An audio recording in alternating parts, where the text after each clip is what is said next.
waraxmatullaahi wabarakaatu. Soo dhawaada asxaabta meel kasta aad joogtaan. Fadlan tada ku cusubta subscribe si saaratada reero joogta laagisa.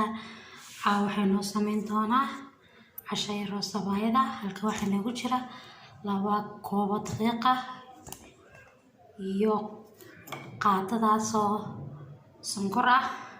insha Allah ku darsan doonaa 2 xabo ukun ah.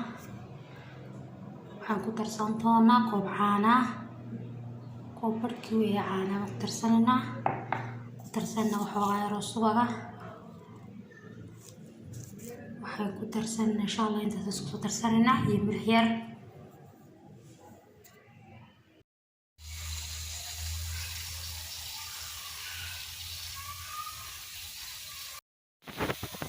waxaan ku dambeysay soo dhamaysanay tiin labaatan daqiiqo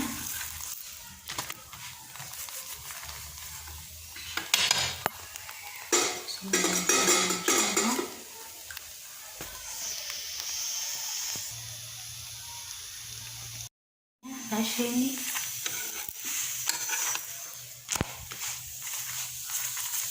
شاء الله عندنا